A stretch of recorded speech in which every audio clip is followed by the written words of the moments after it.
That's a tough call. Right. So happy Friday, everybody. Yet another exciting Community Sync meeting. We've got some pretty good content today, a few demos to walk through. At the end, we'll save some time to talk about the upcoming PWA Studio 5.0 release. 5.0.0? 5.0. Release. So we'll kind of cover that content at a high level and talk about what resources are available for if you're interested in checking out more about the release. And then we'll save some time at the end to cover any open questions, open topics from anybody that's on the line. So to get us started today, we have Tommy, who's going to demo some of the cart work that we have has been underway for the last couple weeks. Great, thank you. Am I sharing my screen? You are not. Great, I will please share. Yes. Boom. All right. So cart page. I think we demoed like some kind of scaffolding of this last week. But kind of in the span of a week, we've made a lot of progress in kind of fleshing out all these components. And then we also held up our end of the bargain when we demoed some kind of Redux refactor stuff. We said some nicer solutions were coming, and this is kind of the first phase of leveraging Apollo and kind of using its cache instead of replicating that cache into Redux. So we're going to go over kind of one method of kind of automatically updating components based on mutations and things like that from GraphQL, which is all very neat. So very first, this is kind of a dead page right now. You can't get to it from anywhere else, so it's going to remain that way until all of these features are done. But here's just a new cart page. It's a full page experience. It's responsive and all that fun stuff. So to get started, let's go ahead and add some products. See, the mini cart is still like the default.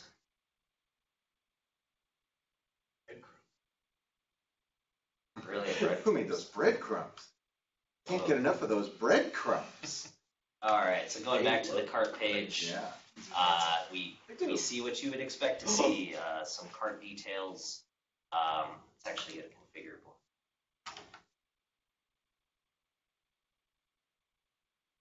So fast.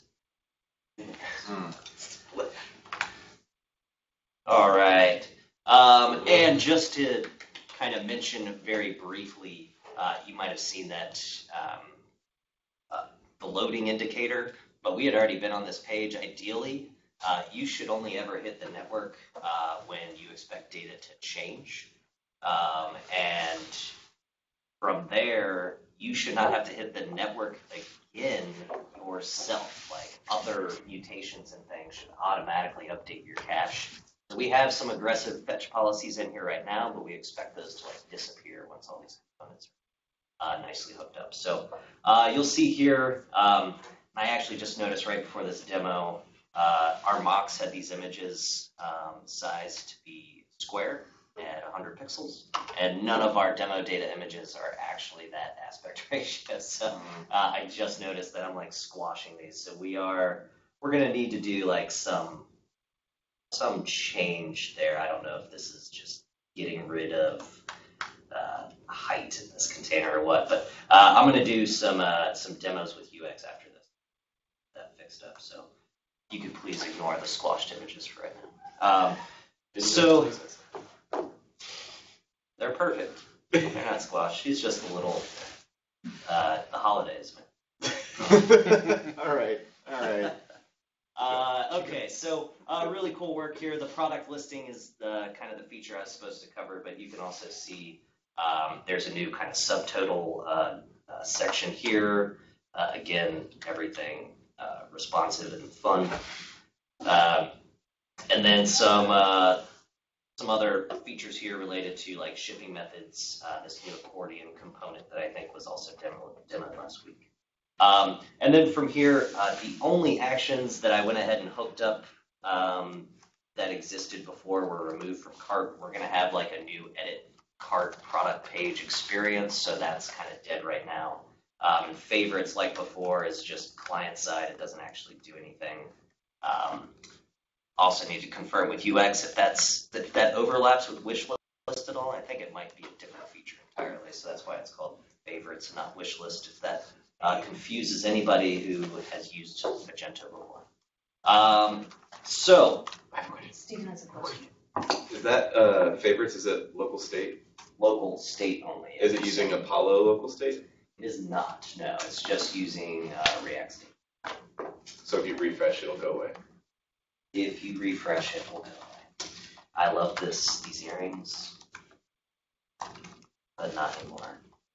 Sorry. But Perfect yes, opportunity to use local state. Stephen is segueing nicely to kind of like some future ideal state where if we do want to persist things in the app that maybe there's GraphQL coverage that's not there yet, or like something we're waiting on, we have a lot of power to start using Apollo to store that state.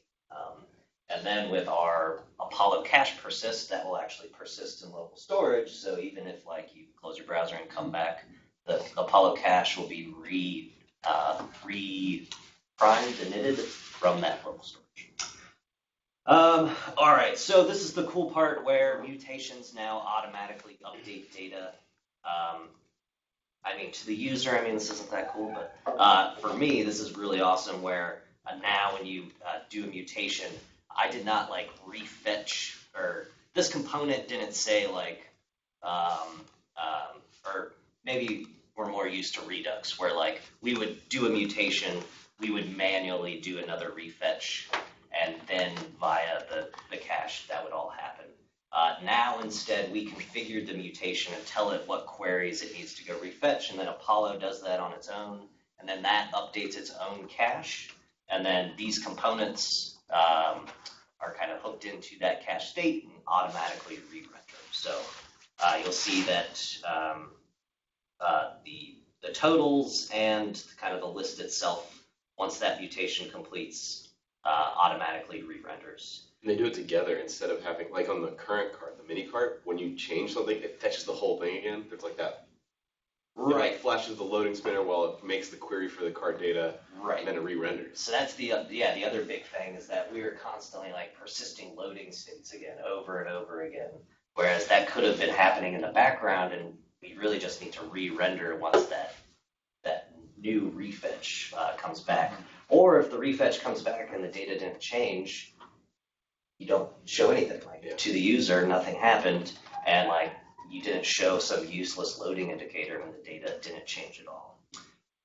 So I don't want to get too much into the weeds on how that works, but it's really just a bunch of configuration now that you pass to Apollo. So when you nothing different here, we're still using the Apollo hooks to set up all of our data manipulations. From the component itself, we get what those queries are. There's still a separation of Peregrine not having knowledge into the data it's fetching, though it's starting to kind of overlap some. But then all you have to do in your mutation is say, I need to refetch these queries once you complete, and then that automatically updates the Apollo cache, and that will automatically trigger re-renders. It kind of just it just feels a lot cleaner. And we experimented with their obviously, well, not obviously. There are several ways to actually do this, and this is kind of just one of the ways we're experimenting with right now. There's another method of using like named fragments and sharing those between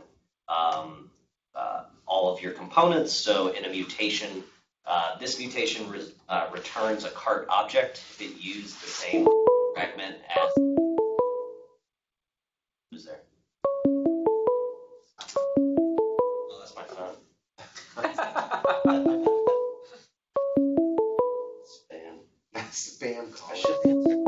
Maybe they had questions. Maybe there's a demo right now. Your phone rings on your Phone ring on your magic. It's through my. thing where you're like, okay, in 15 minutes, call my phone. I have Google Drive, so all my calls go to my. I can't answer on my computer. They hand all that data. Can you really? All right. Well, that is probably about as technical as I want to get. Kind of fragment matching is really neat. So that allows you to, like, if you use the same name fragment, the Apollo cache can like magically line up those that response object with the cache and update it and automatically retrigger those re-renders. There's another method, the API. I think can also return you like a refetch function in its response. Maybe not a mutation, but a query will return you like a refetch callable, and then you could kind of like prop drill that down or store that in context or something. And then when a mutation happens, you just call the refetches. Essentially would do about the same thing here, except for your kind of, you can orchestrate it if there's like a specific order you want to trigger those refetches in. But this is kind of like the first step in leveraging Apollo to do all of our cache updates and re-renders. And Steven and I have been kind of going back and forth on this for a long time, and it's nice to kind of see it in action now, and it does feel a lot cleaner. And we didn't touch Redux at all in this new work. This is, zero Redux. I don't know if we're like dead set on like removing Redux. Like it definitely has its purpose in an app, but we're finding in the scope of like data fetching, we're trying to remove its role kind of in the scope of data. Data should live in Apollo. We are replicating a lot of what Apollo was doing, so this kind of just, we're now using our tools correctly, and it should make things a lot easier in the future. That you just need to kind of tap into these same different methods, trigger refetches, and components just render as you would expect them to. Can I make a quick comment, just context-wise, about Redux? Yeah. So people understand. We use Redux because it's well understood and it's well proven, and its API makes sense to people.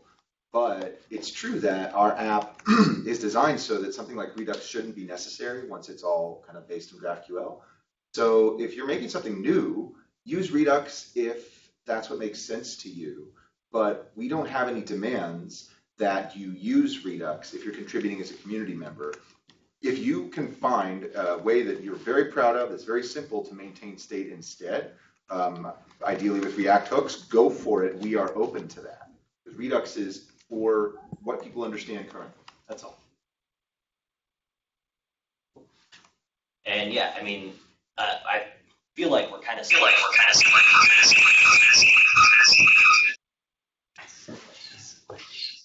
I don't sound like that, do I?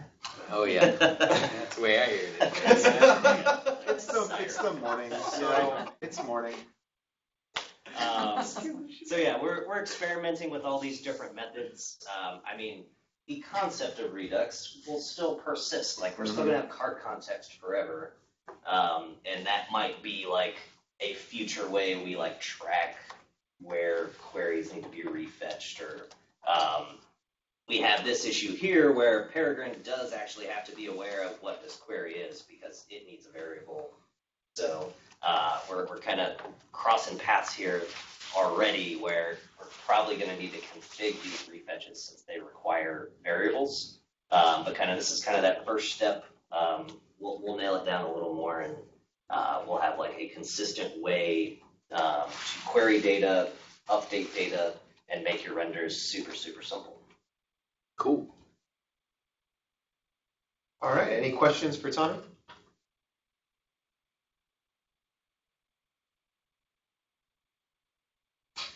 What do you Anybody? think of optimistic UI there? Like when you clicked on remove, I guess you probably talked about that probably. Sorry. Like when someone clicks it, if it's taking a little longer, they might think the click is not registered, or they might click again. How do you handle such situations? Yes, yeah. So there's kind of a future phase of this as well, where we're not doing any optimistic UI stuff. But yeah, I mean, something like a remove is a perfect example for use of optimistic UI because the remove will either succeed and you can just remove that item from the cache right now, or it'll error out. But an error probably indicates that that item's not in your cart anymore anyway, so what's the harm in removing it? And then if an error comes back, maybe throw in a toast or something saying, something went wrong, but we removed it from your cart anyway. So yeah, there's still a big, there's a whole nother portion of Apollo where you provided optimistic UI cache updates, and then when it gets the response from the network, it kind of settles up, and so it could cause like, well, the whole point is you always assume your network calls are going to succeed, so we might as well render the success state, and if it doesn't succeed, then you have to figure out how to handle that state. But that'll probably be like a future feature as well, where we start making the UI a little more snappy. I think there's a big UX portion to that as well, because sometimes when UIs are too snappy, it just feels wrong. Like you kind of have to put a delay in there to like Animation. Yeah. Makes sense. So I mean, yeah, there's probably a big UX portion there before we want to start doing like immediate optimistic UI, but future state, I hope it exists. Yeah. I don't remember who it was, Sammy might know, who did the research after updating their app so that its interactions are almost instantaneous, and it got like way lower interaction rates because people just assumed it was broken. Yeah. Who was that? Maybe I think I might have shared an Okay. article on it that there's maybe Danielle had sent me. Okay, yeah, that's yeah, the thing. I remember. Yeah. I think we've all done that. Like, that's not right. Any other questions? Anybody on the line have any questions on Tommy's demo?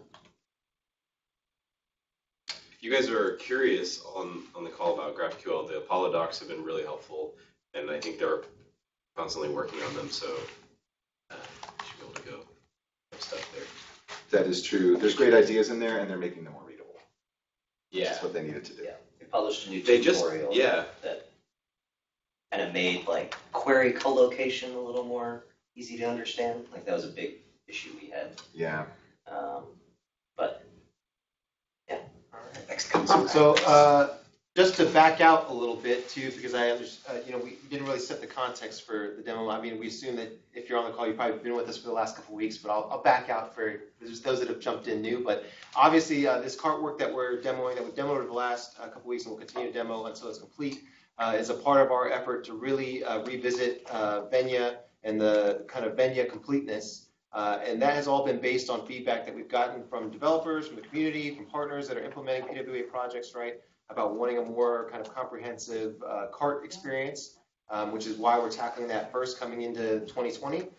So that's what you're seeing, right? And I think a couple other cool parts of this are that obviously from a UX and implementation perspective, we're thinking about the complete responsive design. So where we've gotten feedback, we've gotten questions about desktop, right? And while previously we have heavily indexed towards mobile, you're now seeing that in the new feature work that we're delivering, right? It's a responsive design that accounts for both the desktop and the mobile views. So I think that's really cool about the work that we're demoing here.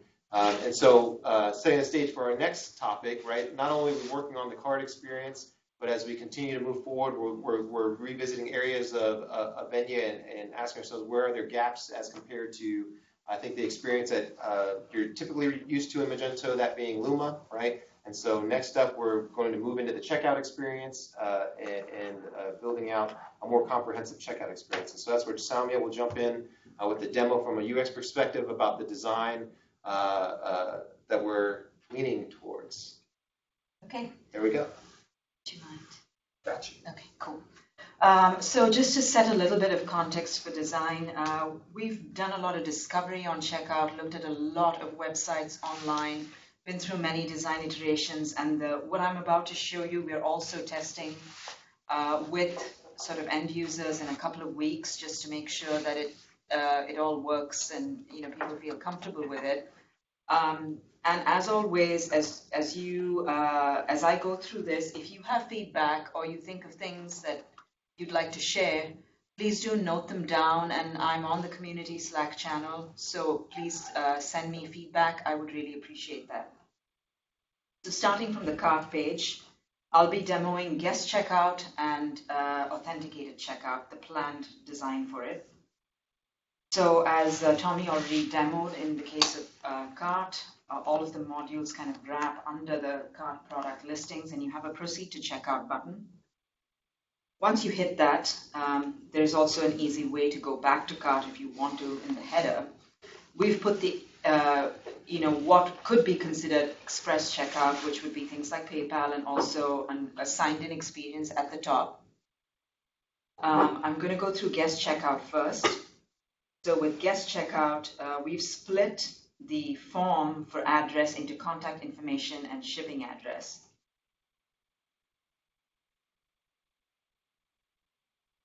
So you would have email. These are all just form fields. You would fill it in.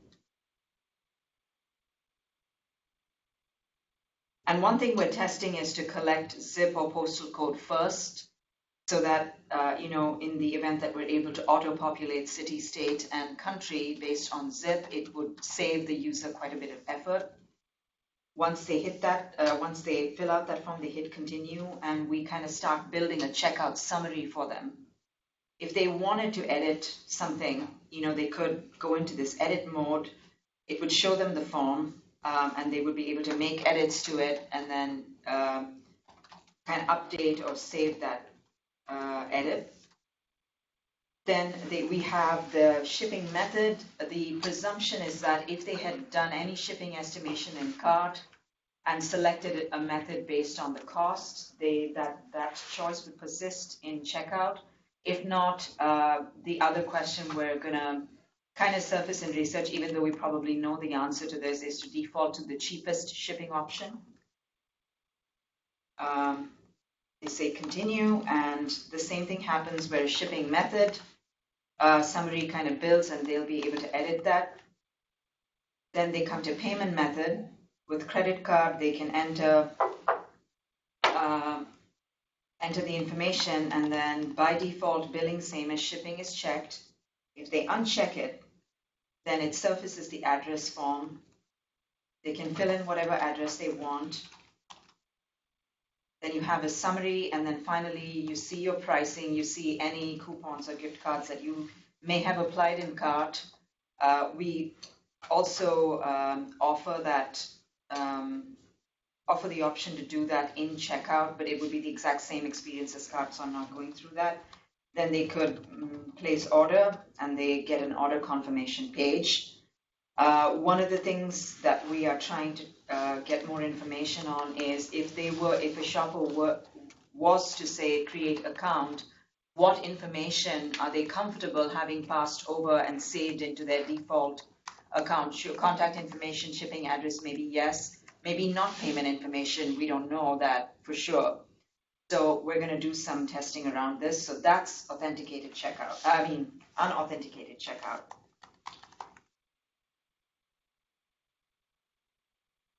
Any questions? Okay, I will proceed to auth then. So at the top of the page, we've got sign into your Venya account. If you hit that, you go to the sign in page that we have now. You sign in, and basically what you will see is a summary view that was progressively built during guest checkout. You see the default contact information, default shipping address, default shipping method, and any saved payment information that you have. If you wanted to edit your shipping address, this would be, of course, part of the address book for my account, but you would see a list of maybe pre-saved addresses you have. You could either just select one of those and apply it, or in the event that you were going to add a new address, you could choose that option, and you would have the ability to add a new address, save it, or make it your default. And then you would apply that, and you would see that update. And then assuming that and payment works exactly the same way. If you've got any payment information, you would, that's already saved, you would select that, or you would apply a new one. And then you have order summary, and you just hit place order. The one difference in the order confirmation page is that if you do have an account, we have the ability to link your order to your purchase history or recent orders on the My Account site. So we provide that affordance.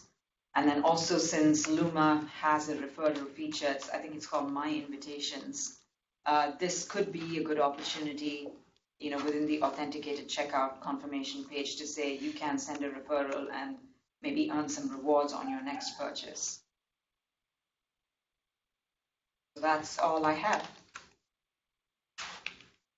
Thank you. Thanks, Samia. So yeah, a sneak peek at obviously what's coming along with the checkout work, which will be a fast follow from our cart work. Any questions for Samia? Any feedback? I just want to say thank you for producing these things. These resources make it possible for people who are in the community to contribute stuff that falls right in line with the things that we do and on the core team, so they can contribute at the highest possible level. That's right.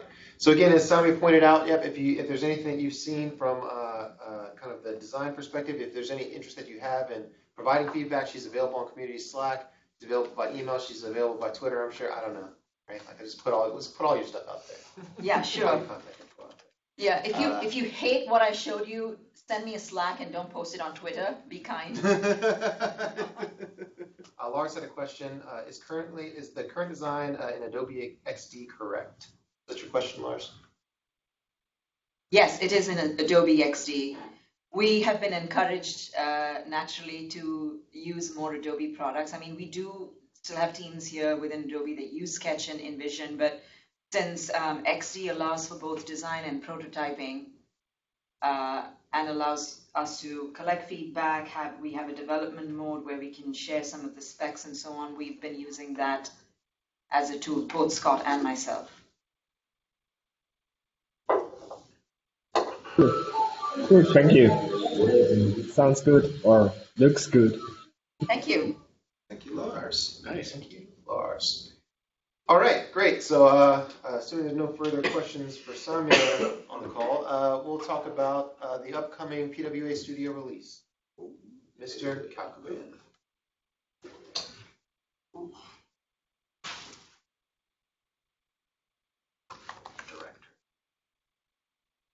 Pushing all the buttons. Pushing the buttons.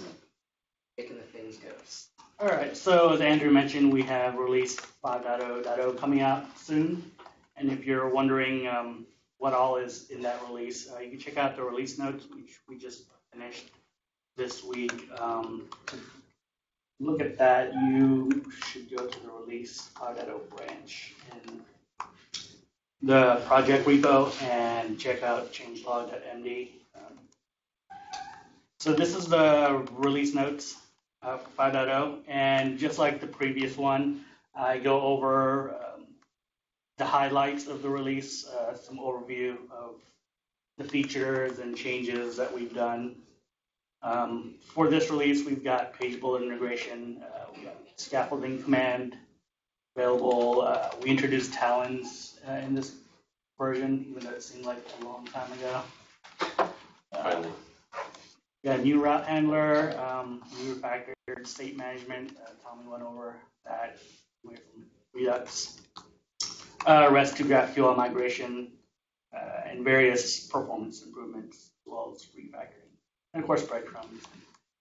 Since this is a major release, there are potential breaking changes, which I've listed here, in case you run into the issues. And in this section, I have a comprehensive list of all the PRs that's been merged in this, if you're really wanting to dig deep into all the changes. About 200 some PRs merged. Wow. Lots of work. And I made sure to write the description so that it's actually readable and understandable. There are instructions from upgrade from previous version. They haven't really changed since the last one. Mostly the same steps depending on how you're consuming the product, whether you forked it or you manually copied code over or use NPM packages. We also have a list of known issues for this release. We are working on fixing those, like console error, admin image loading, and well, 2.3.2 compatibility, but that is a known issue. Is there any question on that? So just a quick question on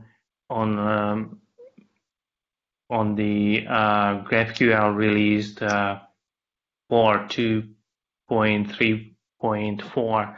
So is there anything you rely on the new release, or it's just the same interface as 2.3.3 provides? Yes, so we, it might be undocumented, but we always aim to be minimally compatible with the last release. So we are releasing this in parallel with 2.3.4, so this is minimally compatible with 2.3.3. So we don't take advantage of any 2.3.4 only features in this. And that should be the case going forward. I don't know. We'll document it. Yeah, you can, this is what you're talking about, the compatibility matrix that we have. It's in the Magento compatibility.js. Basically, these are the ranges of compatibility for each version. Thank you. Great question. Any other questions around the upcoming release? I think probably the answer to the most obvious one is around timing. We're looking at releasing here in the next 2 weeks or so, week and a half or so. January 28th. I was going to not throw out the date just in case anything happens, but nothing will happen. Everything's going to go according to plan. 28th, release. There we go. We're waiting on core. It's not us. Yeah, it's core. Magento core release. So if you have any questions, obviously there's a lot. It's a pretty large release just in terms of the amount of PRs that were merged. Of course, it'll take time for people to kind of parse through that, but Timothy has pointed out the resources where you can go check that out. If you have questions, feel free to hit the team in the community Slack or in GitHub, and I'm sure we'll be happy to address any other questions. Okay, one more quick question. So the new checkout you showed was quite impressive. So is it possible to have an access to the code and have a look at it? Is it on GitHub already? The checkout designs were kind of a sneak peek at what we're going to develop following our cart work. So it's not in development yet. But we are merging into develop right now these cart and checkout Yeah. features, although they're not hooked up to a route or there's no way to actually access besides directly entering /cart. But if you're running off develop in GitHub, you should be able to see. Right. So once things are actually in develop, as Steve is pointing out, you can, if you're working from develop, you'll be able to see the code in real time as we're developing it, right? The same way that you can with cart today. We're hitting a pretty good velocity too, so Yeah, got through that curve stuff pretty fast. especially considering you need like 6 approvals to get a merge. Sounds good. Thank you. Of course. Any other questions? All right. Well, I think that's it for our agenda topics. So we'll just open up generally. If there are any questions, comments for anybody that has a PWA Studio project you're working on, if you got questions of Mr. Zetlin over here or Jimmy who's on the line, about hot topics, it's kind of open forum. Hot topics. Hot topics. All the best t-shirts. Mr. Rags, Zuni's. Mr. Rags? No. Not Mr. Rags. Awkward silence for a few minutes.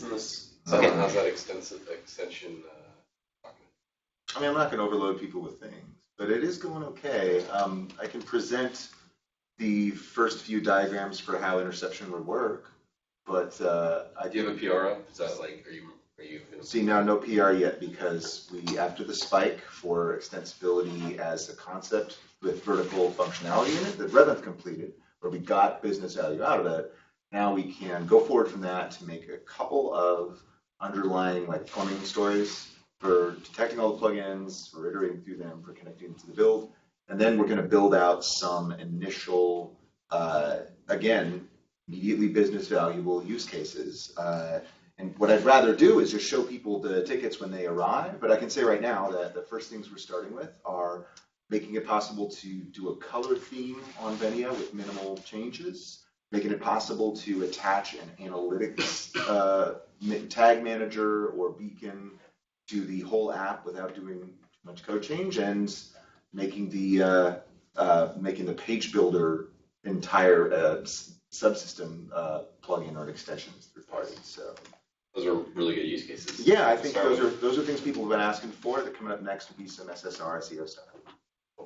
So just to set some context there again for everybody who's on the call or watches this video, last week James demoed the new kind of concept for extensibility framework within PWA Studio.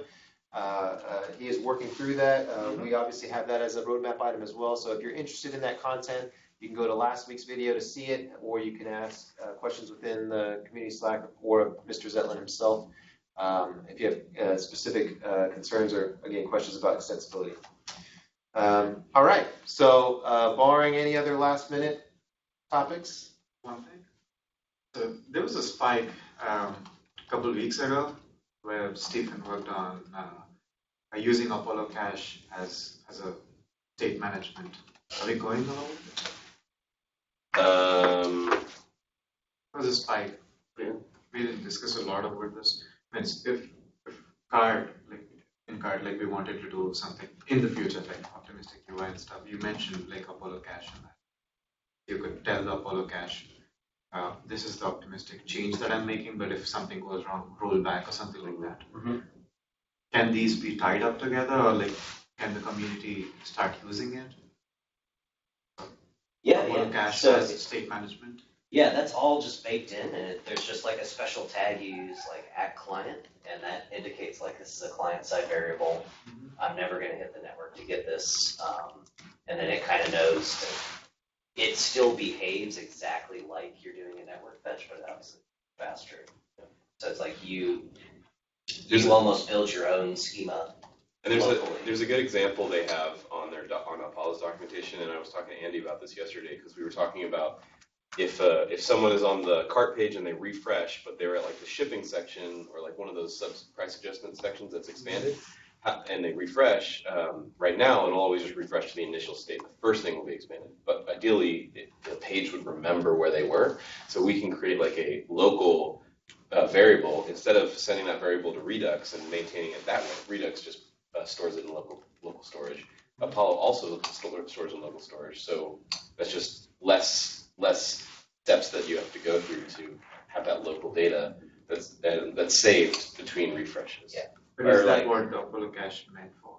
Like you save these variables, because that's usually Apollo feels like it's data from the server or like data from the app data. They do both. They talk about how you can do both things. You can use client-side data to augment your data coming from the server for things like signed-in state, like UI states that you need to maintain between. So it's okay to store like UI state for that. Totally. Their documentation and UI. And they push for it. Like they ask you to do it. One of the things that Apollo's talks about a lot in their documentation is the potential to unify like every piece of data that you retrieve, like content, data, state, into a GraphQL API.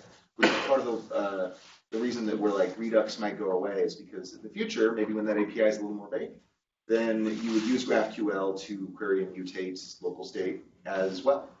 And the way that different types, like one for local state and then one for actual remote state, would unify is the GraphQL client would detect the type that you're dealing with and then direct one query out to the GraphQL API over the network, maybe another query internally to a state manager that it has.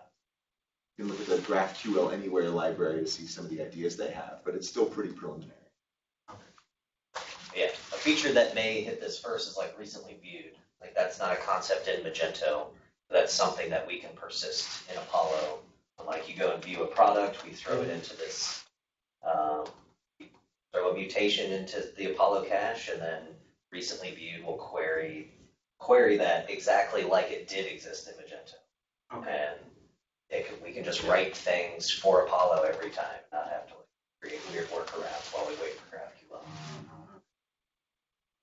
There's a REST link that Apollo even provides. It's not what we're choosing to use, but you can, in a pinch, attach this plugin to Apollo where you can place REST queries using GraphQL queries with a little directive. We evaluated it. It felt a little weird for what we do, but for other REST APIs, that's another unification. All right. So if Apollo Cache and using Apollo Cache is a hot topic for you as well, feel free to, again, discuss with the team in the community Slack channel. So we are about complete here. I don't think that I see any other questions coming in. So I would just say thanks for joining this week. We'll make sure we get the recording up and running. Onwards and upwards. Smash like and subscribe. Honk if you like it. What else is there? Recording has ended. And Thanks, if you want everyone. unedited, follow my Patreon. Thanks, everyone. Bye. Bye-bye. That's it.